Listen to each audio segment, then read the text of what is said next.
The Memphis sun beat down on Graceland, a familiar golden haze shimmering over the lush lawns. Inside, away from the heat and the constant buzz of the world outside, Elvis Presley was restless. It was the mid-1970s, a time when the roar of the crowds felt both intoxicating and strangely distant.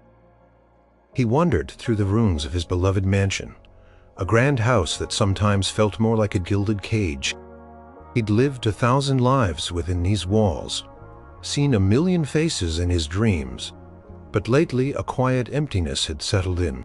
Today his restlessness had led him to an old study, a room rarely used, now tucked away on the second floor. It was filled with boxes, old mementos, fan mail from decades past that had somehow never been fully sorted or archived. He wasn't sure why he was there. Perhaps looking for a forgotten song lyric, a photo, or just a distraction from his own thoughts. His fingers, usually so agile on a guitar, now idly sifted through stacks of yellowed envelopes, each one a testament to the outpouring of adoration he'd received. Most of the letters were neatly tied in bundles, labeled by year, but there was one large, overflowing cardboard box pushed far back into a dusty corner that seemed to have escaped the meticulous care. It was simply marked, unsorted Miss Curious. Elvis knelt, his knees creaking a little. He pulled the box out, a cloud of fine dust puffing into the air. Inside, crammed together, were letters from the late 50s and early 60s, a chaotic jumble of hopes and dreams from a generation. Picked up a few, glancing at the unfamiliar handwriting, the earnest pleas, the declarations of love. They were innocent, touching, but then his gaze snagged on one particular envelope. It was thicker than the rest, made of slightly coarser paper and adorned with a simple, childlike drawing of a musical note with wings. The address was written in a careful, almost painstakingly neat script. There was no return address, just a postmark from a small town in rural Georgia, dated 1960. A flicker of something, intrigue perhaps, a gentle sense of nostalgia, made him pull it from the pile. He turned it over in his hand.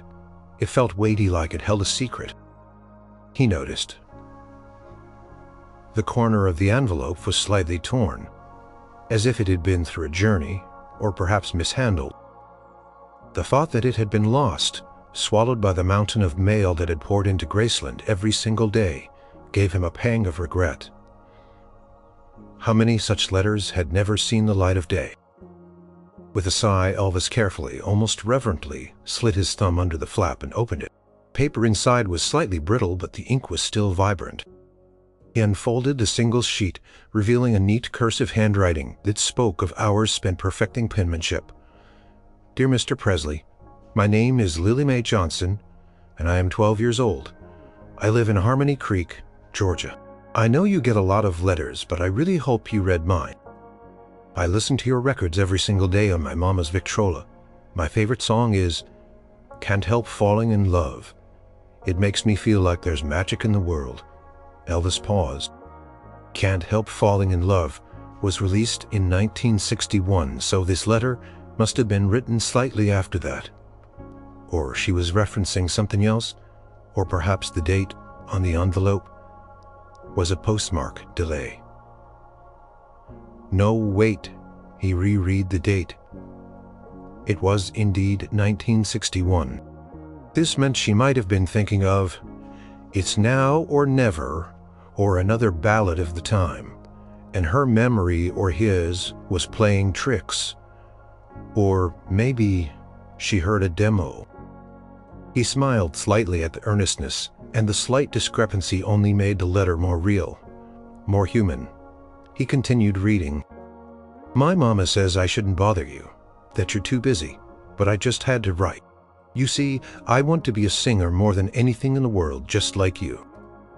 I sing all your songs when I'm doing my chores, and sometimes Mama lets me sing at church. Things are a little hard here right now. My daddy lost his job at the mill and Mama's been sick a lot. It makes me sad sometimes. But then I put on your records and everything feels better. Your music makes me forget about everything bad. just for a little while. It makes me feel happy and strong. I practice singing every day. I dream of being on a big stage, singing for thousands of people, just like you do. Do you ever get scared up there? Do you ever get lonely?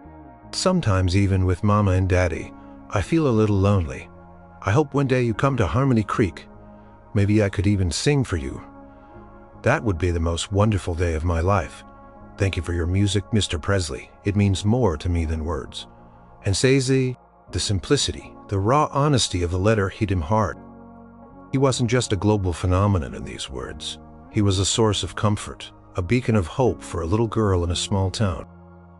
He remembered those early days, the pure joy of connecting with his audience, the almost spiritual exchange of energy. That feeling had become harder to find over the years, buried under layers of fame, expectation, and the constant demands of his career. He looked at the date again, 1960, 15 years ago, a decade and a half. Lily Mae Johnson, then a hopeful 12-year-old, was now a woman in her late 20s. What had become of her? Had her daddy found another job? Was her mama better? Did she ever get to sing on a stage, even a small one? Did she still feel lonely? This letter, so full of innocent trust and admiration, had been lost, never reaching him, never receiving an answer. He imagined Lily Mae day after day, checking her mailbox, her little heart filled with anticipation, only to be met with disappointment. The thought stung him more than he expected. It felt like a betrayal of that pure connection he cherished. He held the letter, feeling its fragile weight. It wasn't just a piece of paper. It was a fragment of a young life, a snapshot of hope. And for some reason, in this quiet study, amidst the fading echoes of his own past, Elvis felt an undeniable pull. He had to answer it. It was too late to reply to the 12-year-old Lily, but perhaps, just perhaps, he could reach the woman she had become. It was an impulse. Illogical perhaps, but deeply felt. He would write back, even after all these years. The idea was strange even to him, a global superstar writing to an unknown fan whose letter was lost for 15 years. It was unprecedented, but as he looked at the musical note with wings drawn on the envelope, he felt a spark of something he hadn't felt in a long time. A genuine, unburdened desire to connect, to simply be Elvis, the man who loved music and hoped to share a little joy. The next morning, the letter still occupied a prominent place on his desk in the study, a silent challenge.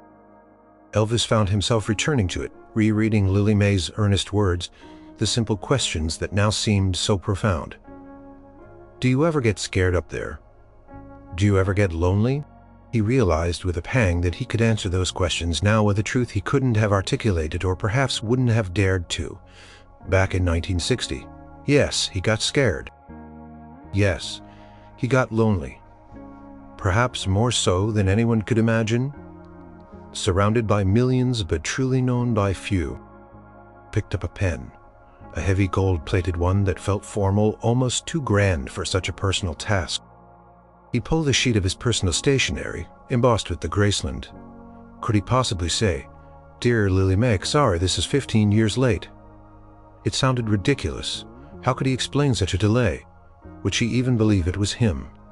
He started to write, then crumpled the paper. Dear Lily, I just found your letter. My dearest Lily Mae, I am deeply sorry for the long delay. Too formal, too apologetic. He threw the pen down in frustration. This was harder than recording an album or performing for a stadium full of people. This was about a direct, vulnerable connection, something he hadn't truly felt in a long time. He thought about the little girl who wrote the letter. He imagined her sitting by her mama's vitrola, dreaming of a better life, finding solace in his voice. He remembered his own humble beginnings, the raw ambition, the pure joy of making music. He remembered how much the letters from his fans, especially the young ones, used to mean to him. They were a tether to reality, a reminder of who he was singing for. He closed his eyes, picturing himself in the early 60s, a whirlwind of tours, movies, and recording sessions. It was impossible to keep track of every fan letter, even with a dedicated staff. But still, the thought of this particular letter, lost and forgotten for so long, gnawed at him. It felt like an unfinished conversation, a promise unkept. He tried a different approach. He decided to just speak from the heart as if she were there in the room with him. He picked up the pen again. "My dear Lily Mae, I just read your letter.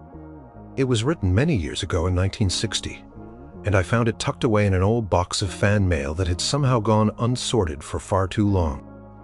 Please believe me when I say I am truly deeply sorry that it took so long to reach my hands and even longer for me to reply." He paused, rereading the words. It felt honest.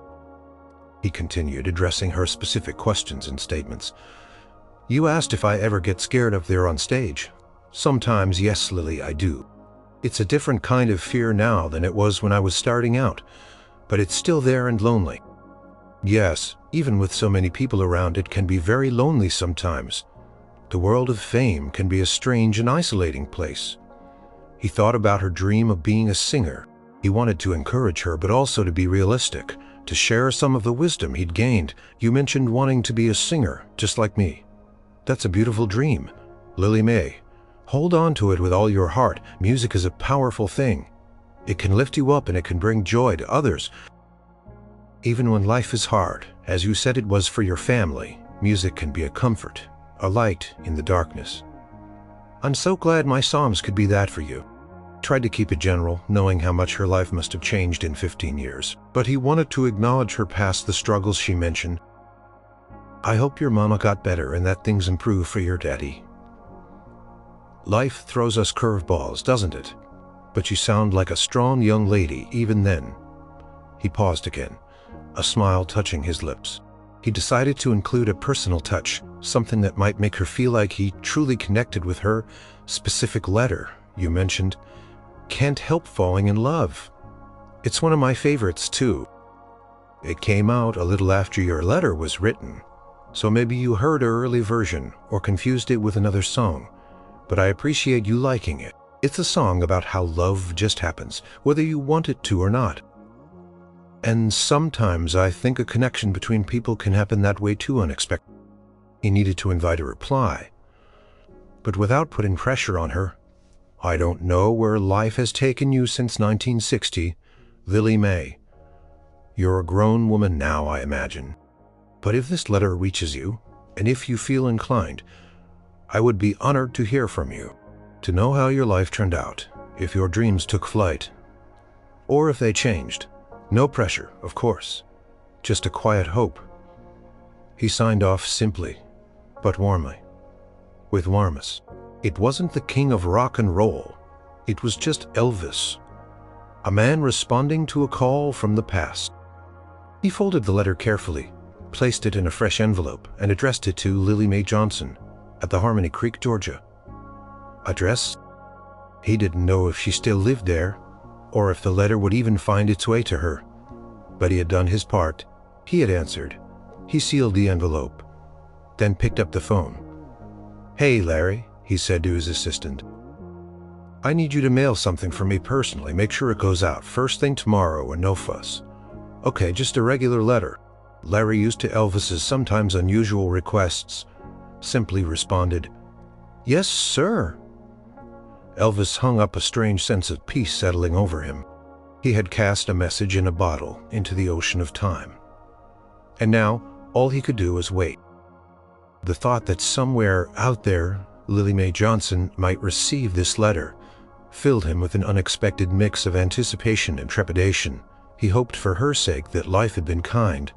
The letter was sent. Days turned into a week, then 2, then 3. Graceland continued its usual rhythm. Calls from managers, discussions about tours, requests for appearances, visits from friends and family. But for Elvis, there was a subtle shift in his daily routine. He found himself thinking about Harmony Creek, Georgia, about Lily Mae. He'd catch himself glancing at the mail pile when Larry brought it in. A flicker of something, curiosity perhaps, in his eyes. It was unusual for him to be so focused on a single piece of correspondence. Most fan mail was handled by his staff, meticulously answered, with pre-printed replies and signed photos. But this was different. This was personal. He hadn't sent a form letter. He'd poured a part of himself onto that page. He wondered if the letter had even reached the address. Harmony Creek was a small town, but 15 years was a long time. People moved. Names changed. What if she was married, no longer Mae Johnson? The thought of the letter being returned, undelivered, made his stomach clench slightly. It would feel like a second loss, a final closing of that brief, poignant window into her life. He tried to distract himself. He worked on new songs, watched movies, spent time with Lisa Marie. But the image of a 12-year-old girl with a musical note on an envelope kept returning. He pictured her face, her eyes wide with hope, just like so many young fans he'd met at the stage door after concerts.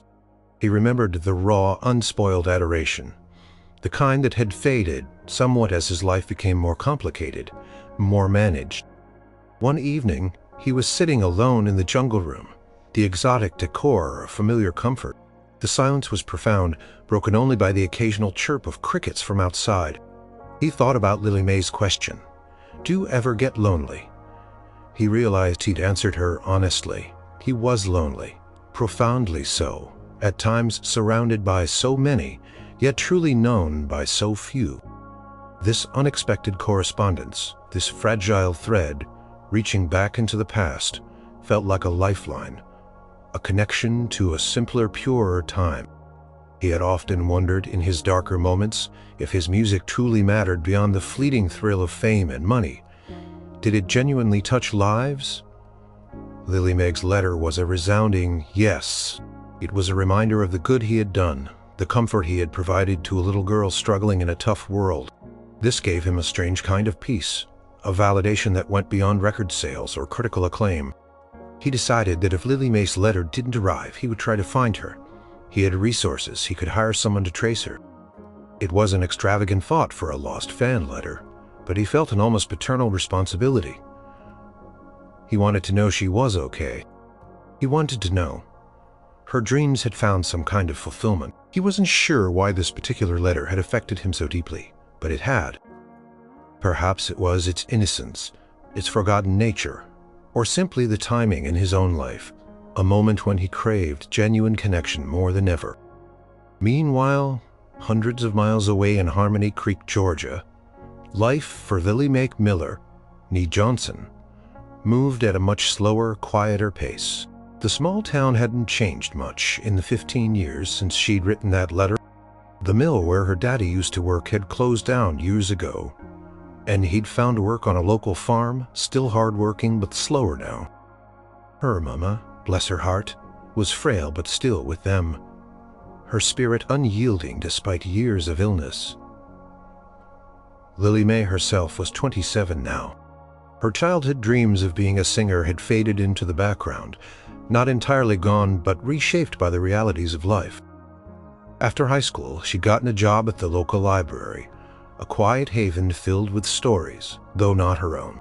She married Thomas Miller, a kind, steady man who worked at the hardware store.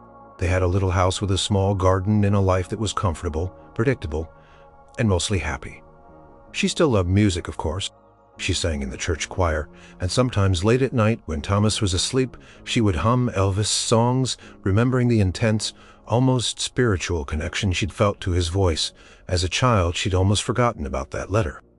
The one she'd painstakingly written when she was 12, pouring out her heart to her idol. She remembered the fierce hope, the countless trips to the mailbox, the slow, dawning disappointment when no reply ever came. Eventually, she'd stop looking, chalking it up to the sheer impossibility of a superstar answering a letter from a small-town girl. It was a childhood fantasy, a sweet, silly memory. One ordinary Tuesday, the mail arrived sister, and then at the bottom of the pile an envelope with a Memphis postmark. The handwriting was elegant, unfamiliar. She recognized the stamp, a special commemorative one. Something fancy. Her brow furrowed in confusion. Who would be writing to her from Memphis? She didn't know anyone there. She picked it up, her fingers brushing over the slightly raised crest on the back flap. It looked like a fancy house, a mansion. Probably some advertisement, she thought, tossing it onto the kitchen counter. She went about her chores, humming a tune as she put away groceries. Later, as she sat down for a cup of tea, her gaze drifted back to the envelope. The curiosity was stronger now. She rarely received personal mail from outside Harmony Creek.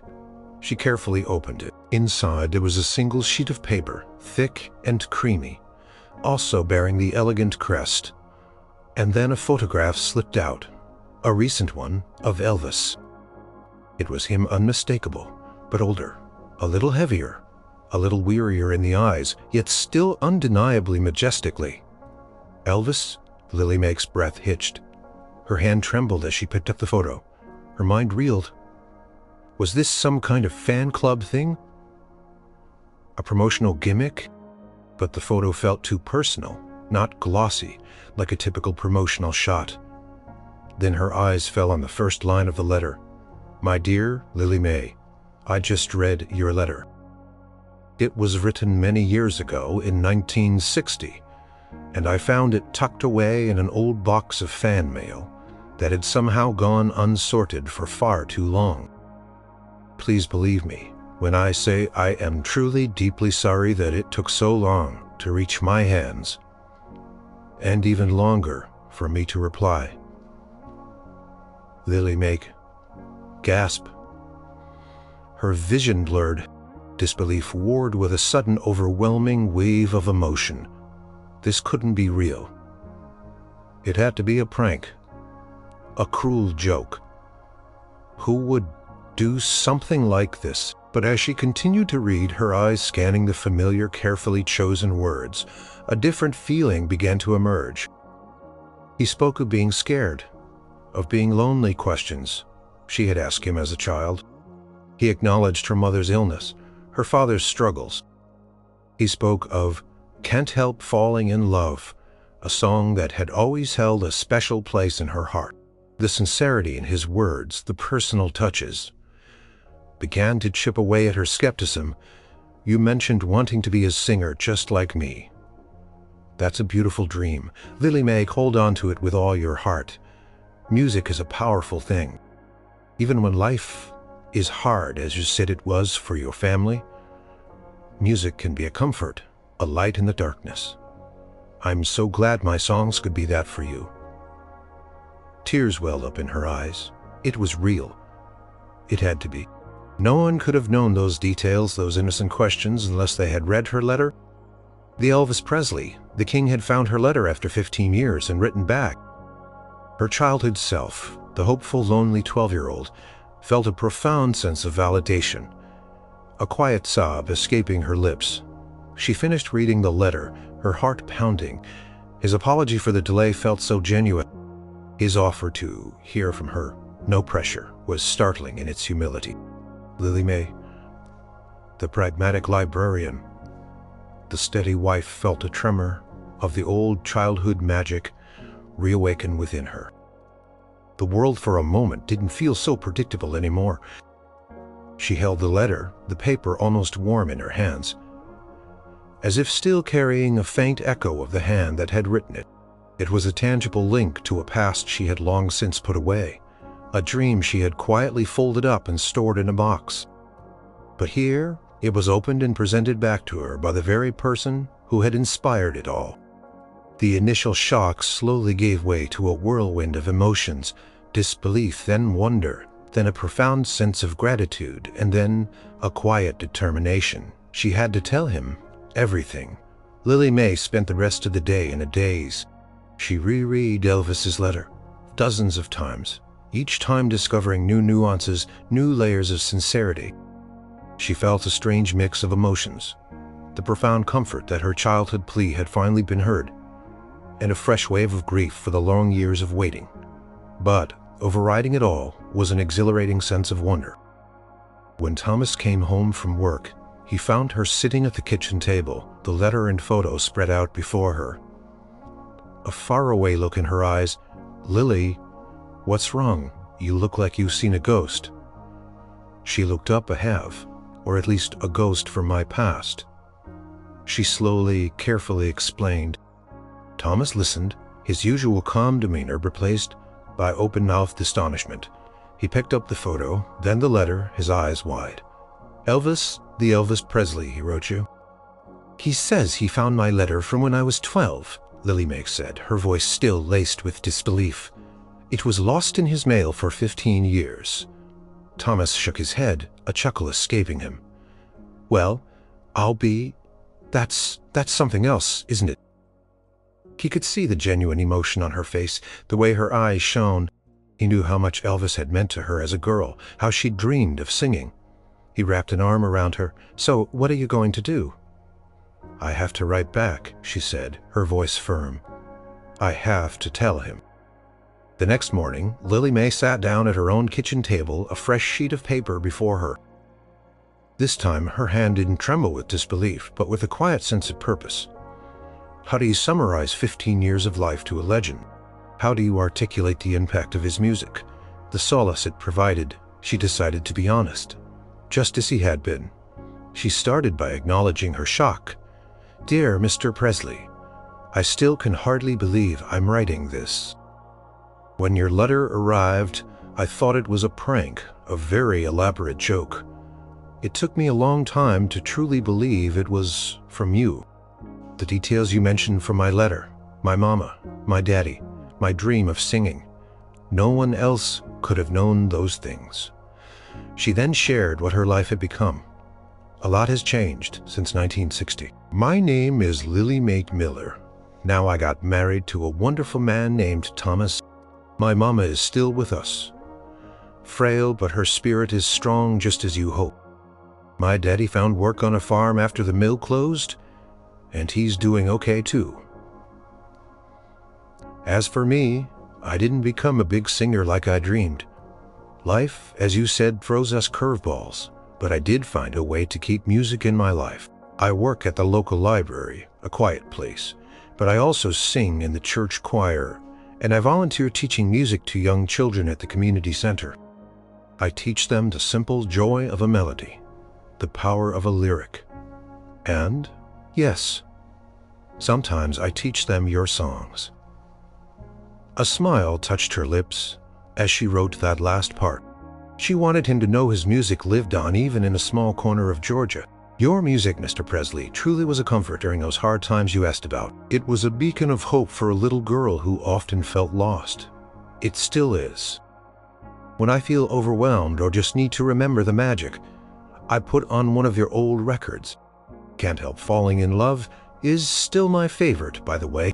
It wasn't out when I wrote my first letter, so maybe I heard it on the radio early, or mixed it up, but it always made me believe in something beautiful. She paused, considering his honesty about loneliness and fear. She decided to reciprocate even a little. Thank you for finding my letter. Thank you for taking the time to reply. It means more to me than you could ever know. It's like a piece of my childhood, a forgotten dream, has been given a second chance, and thank you always for the music. Sincerely and with deepest gratitude, Lily Mae Miller. She folded the letter, placed it in an envelope, and addressed it to Graceland. She didn't know what to expect. Would he write back again? Was this a one-time gesture? Either way, she felt lighter, as if a long-held breath had finally been released. She mailed it herself, walking to the small post office in Harmony Creek, a spring in her step back in Memphis. Elvis had continued to wait. The days stretched into weeks, and a quiet sense of disappointment began to settle over him. Told himself not to expect a reply, that it was a long shot, but a part of him had secretly hoped. He started to formulate plans to have someone discreetly search for Lily Mae Miller, just to confirm she was out there living her life. Then one sunny afternoon, Larry walked into the jungle room, a new stack of mail in his hand. Elvis, this just came in for you. Looks like a personal one. He held out an envelope. It was plain, simple, with a small town Georgia postmark. Harmony Creek. Elvis' heart gave an unexpected thump. He took the letter, his fingers tracing the familiar-looking handwriting, now older, more mature, but still undeniably Lily Mae's. He tore it open, a mixture of anticipation and nerves swirling within him. He began to read. Her words about her initial disbelief, her thought it was a prank, made him chuckle softly. He'd expected that, but then, as she described her life, married to Thomas, working at the library, teaching music to children, singing in the church choir, a genuine smile spread across his face. She hadn't become a big star, but she hadn't given up on music either. She'd found her own way, a quiet, meaningful one. Your music, Mr. Presley, truly was a comfort during those hard boys. It was a beacon of hope for a little girl who often too. She understood the loneliness. He felt the struggles behind the facade of fame. Her words were a balm to his soul, a confirmation that his music, his life's work, had made a profound difference to someone, even in the most unexpected ways. It wasn't just fame or money. It was connection, true human connection. He picked up the phone. Larry, hold my calls. I need some quiet time. He immediately began to write his reply. He felt a profound sense of kinship with this woman who had once been a little girl, dreaming in a small town. My dear Lily Mae, thank you. Thank you for your wonderful letter. You have no idea how much it meant to me to read about your life, to know that your dreams, even if they changed direction, still found a way to bloom. The thought of you teaching music to children, sharing the joy of a melody that truly touches my heart. He addressed her skepticism. I understand your disbelief. It must have been quite a shock to receive a letter from a lost past, but I promise you it was real, and my apology for the delay was absolutely sincere. Some things just get lost in the shuffle of life, especially a life like mine, but that doesn't make them less important. He then shared more of his own thoughts, feeling a newfound freedom to be more open with her than he was with most. You're right, Lily Mae, we all have our quiet struggles. Mine might seem different from yours, played out on a bigger stage, but the feelings are the same. The loneliness is real, the pressure immense. Sometimes I miss the simpler days before the roar of the crowd became so loud, when it was just about the music and the connection. Your letter, both the old one and this new one, has been a beautiful reminder of why I started all of this, to touch people, to bring them a moment of peace or joy. You did that for me, Lily Mae. Just by sharing your story, you reminded me of the purity of that connection. He felt a genuine affection for her, this unknown woman who was becoming such an unexpected confidant. It warms my heart to know that Can't Help Falling in Love still speaks to you. Funny how some songs just stick with us, aren't they? They become anchors in our lives. He knew he wanted this correspondence to continue. It was a unique, grounding presence in his life. Please, if you have the time and inclination, continue to write. I find myself looking forward to your letters more than I can say. It's a rare and precious thing to connect with someone so genuinely, with deepest respect and gratitude. Elvis Presley. He sealed the letter, feeling a quiet sense of hope and revitalization. This simple exchange, born from a lost letter, was becoming something truly special. It was a bridge across time, across fame, connecting two souls in a profoundly human way. The letters continued a steady rhythm established between Graceland and Harmony Creek. Elvis's letters grew more reflective, more introspective. He found himself confiding in Lily Mae in a way he rarely did with others. He spoke of the grind of touring, the demands of his career, the moments of joy on stage that were often fleeting, overshadowed by the constant pressure. He wrote about his love for his family, the spiritual journey he was often on, and the profound, almost overwhelming love he had for music itself. Lily Mae, in turn, shared her quiet life. She wrote about her days at the library, the satisfaction of helping people find the right book, the simple beauty of a perfectly organized shelf. She described her small garden, the changing seasons in Harmony Creek, the challenges and rewards of teaching music to enthusiastic, often clumsy children. She spoke of her husband Thomas, their shared routines, their comfortable silence. She didn't have the grand experiences of Elvis, but her life was rich in its own way, filled with genuine connection and quiet contentment. Their correspondence became a unique dialogue.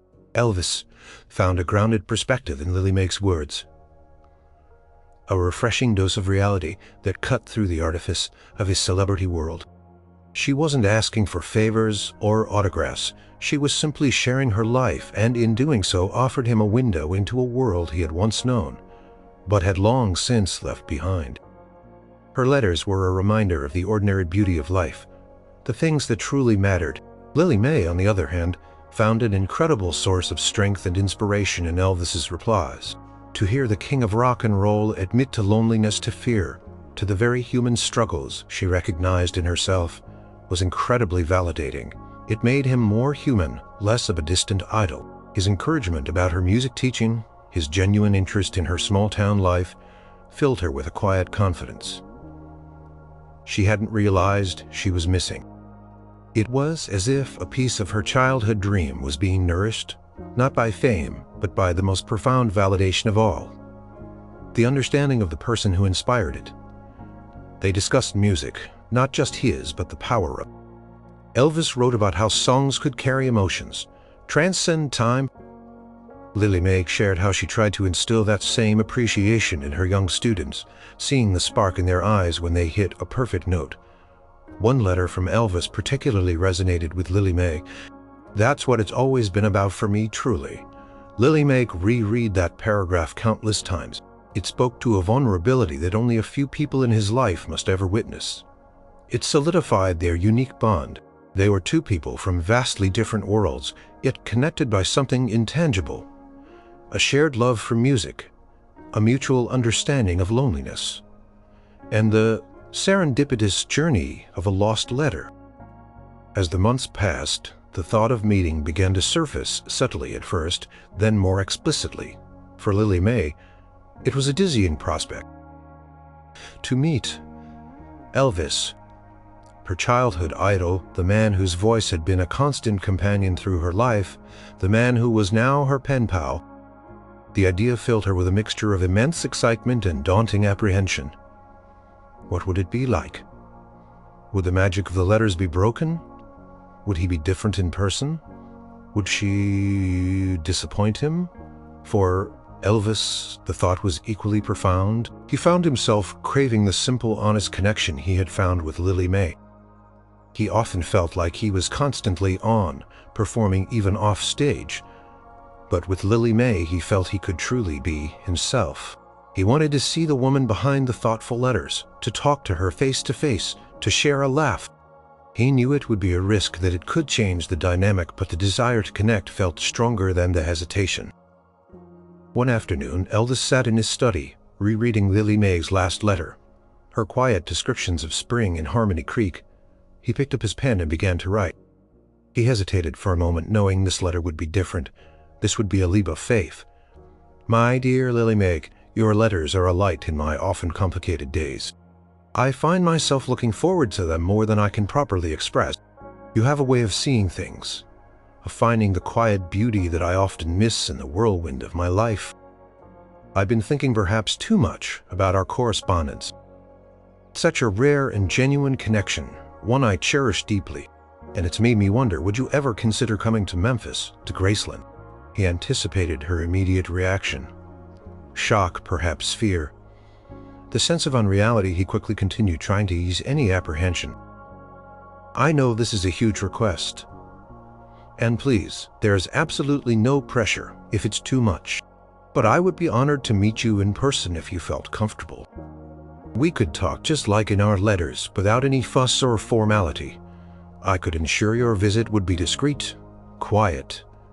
Just two people, finally meeting after all these years. It's a strange thought, I know, but one that feels right. Think about it. Lily Mae. And whatever you decide, please know that our correspondence means the world to me. With profound respect and hope, Elvis Presley." He sealed the envelope, a nervous energy buzzing within him. This was it, culmination of a lost letter, and a decade and a half of silent waiting. He truly hoped she would say yes. When the letter from Elvis arrived with the invitation, Lily Mae felt her knees buckle. Her hands trembled so violently she almost dropped it. An invitation to Graceland to meet Elvis. The dream she'd had as a 12-year-old, long since buried under the practicalities of adulthood, had not only resurrected itself, but was now knocking on her door, demanding entry. She sat at her kitchen table, the letter spread out, rereading the words. I would be honored to meet you in person, discreet, quiet. Just two people finally meeting after all these years. His words were gentle, reassuring, but the sheer magnitude of the invitation was overwhelming. Thomas found her there later that evening, pale and wide-eyed. He read the letter, his own calm dissolving into a mixture of awe and concern. Lily Mae, this is incredible. Are you going to go? Lily Mae bit her lip. I don't know, Thomas. It's Elvis Presley. What if I say something stupid? What if I disappoint him? What if the magic of the letters gets broken? When we meet in person, he's the king, and I'm just me, a librarian from Harmony Creek. Maybe it'll just transform into a different kind of magic, a real one. His words resonated. He was right. Elvis's letters had always been about connecting with her, the person. Not the fan, not the little girl, but the woman she had become. The decision made a new wave of practical anxiety set in. What would she wear? What would they talk about? How long would she stay? But beneath it all, a quiet excitement began to bubble. She penned her Presley, your invitation took my breath away. And yes, my first thought was a mixture of utter shock and a good dose of fear. It's difficult to imagine meeting someone who has been such a monumental figure in my life, first as an idol and now as a cherished pen pal. But your words, as always, have a way of cutting through the noise. You are right. Our connection feels rare and precious, and the thought of meeting you, of talking with you face to face, is an overwhelming prospect, but also deeply compelling. Go, Mae. I trust your judgment on discretion, and I will be guided by whatever you feel is best. I admit I'm nervous beyond words, but also incredibly excited. Please let me know when would be a suitable time. With eager anticipation and gratitude, Lily Mae Miller. She mailed the letter and began to make arrangements. Thomas encouraged her, promising to take care of everything at home. Her parents, when she told them, were equally stunned, but immensely proud. It was as if, after all these years, their daughter's childhood dream was finally, truly, coming true. A few days later, a call came to Harmony Creek, not from Elvis himself, but from his assistant Larry. He was kind, professional, and helped Lily Mae coordinate a quiet flight to Memphis, arranging for a car to pick her up directly from the airport and take her to Graceland. The discreet arrangements were exactly as Elvis had promised. On the appointed day, Lily Mae found herself stepping out of a small plane in Memphis. The humid southern air a familiar embrace, a black car, sleek and luxurious, waited on the tarmac. A man in a dark suit, Larry greeted her politely. The ride to Graceland was surreal, the familiar landmarks of the city blurring into an impossible dream. As they drove through the gates of Graceland up the long, winding driveway towards the iconic mansion, Lily Mae felt her heart pounding. This was it. The house she had only seen in pictures, the mythical dwelling of the king. It looked even grander, more majestic than she'd imagined.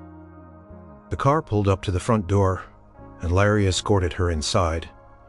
The foyer was magnificent, but quiet, almost hushed. Lily Mae took it all in: the grand staircase, the sparkling chandelier. Then a figure emerged from the living room, moving towards her. He was taller than she expected, and perhaps a little wider in the shoulders than his most famous photographs. But there was no mistaking him: his dark hair, his famous smile, the warmth in his eyes. He wasn't wearing a jumpsuit, but a simple dark shirt and slacks, looking approachable, almost like an ordinary man. "Lily Mae," he said, his voice so familiar from records. now soft and resonant. "It's truly wonderful to finally meet you." Lily Mae felt a blush creep up her neck. Her voice caught in her throat. "Mr. Presley," she managed, shaking his hand. His grip was firm, warm. "Please," he said with a gentle smile. "Call me Elvis, and thank you for coming all this way." He led her into a comfortable, less formal living area, the famous jungle room, she realized. As she took in the exotic decor, he gestured for her to sit on the green shag sofa. "Can I get you anything? A drink? Something to eat?" "No, thank you, Elvis," she said finally, finding her voice. I'm just still trying to believe this is real." He chuckled, a low, comforting sound. "Believe me, Lily Mae, I understand for so long. You were just words on a page. A voice from the past. Now here you are." He sat opposite her, leaning forward slightly, his gaze earnest and direct. "Thank you for coming, and thank you again for writing back." They talked for hours. The conversation flowed as easily as it had in their letters. They spoke of music, of course, her church choir, his early days, the changing landscape of the industry. They spoke of loneliness, of fame, of the quiet dignity of a simple life. Lily Mae found herself incredibly comfortable with him, not just with the legendary Elvis, but with a man who was thoughtful, introspective, and genuinely curious. About her life, he asked her about her music students, about Harmony Creek, about Thomas. He listened intently, nodding, sometimes sharing a similar anecdote from his own experiences, bridging the vast gap between their worlds with shared human emotions. Lily Mae in turn found herself asking him questions she'd never dared to put in a letter about the pressures of his life, his spiritual beliefs, his hopes for the future. He answered with a candor that surprised her, a vulnerability that made him feel like a trusted friend. There was a moment, as the afternoon sun slanted through the stained glass windows, when Elvis picked up a guitar, a beautiful acoustic one, and without a word began to softly strum the opening chords of "Can't Help Falling in Love." He looked at her, a knowing smile in his eyes, and began to sing just for her. His voice, live and unamplified, filled the room, rich and mellow, carrying all the emotion and history of his career. Lily Mae felt tears welling in her eyes, not of sadness, but of overwhelming joy and a profound sense of peace. This was her song, from her letter, sung by the king. Just for her, it was a moment of pure, unadulterated magic. As evening approached, and it was time for Lily Mae to leave, they stood by the front door. "Lily Mae," Elvis said, his voice soft. "You have no idea what what your letters have meant to me. You reminded me of something important that I had forgotten, or perhaps just lost sight of. Along the way, the simple, true connection with people. The reason I do all this." Lily Mae looked up at him, her heart full. "And you, Elvis," she replied, "you gave me back a dream I thought was lost. You showed me that even after 15 years, a little hope can still find its way home. It's in unexpected connections, in quiet moments. Thank you." He smiled. A genuine, warm smile that reached his eyes. "This isn't goodbye, Lily Mae? Just a pause. We'll keep writing, won't we?" "Yes," she said, her voice firm. "Always." She stepped into the car, and as it drove away from Graceland, Lily Mae looked back at the iconic mansion. It no longer seemed like a distant, untouchable place. It was a place where a lost letter had found its way home, where a dream had been given a second chance, and where two lives, worlds apart, had found a profound and lasting connection. King had found his fan, and in doing so, they had both found a little more of themselves, and the letters she knew would continue.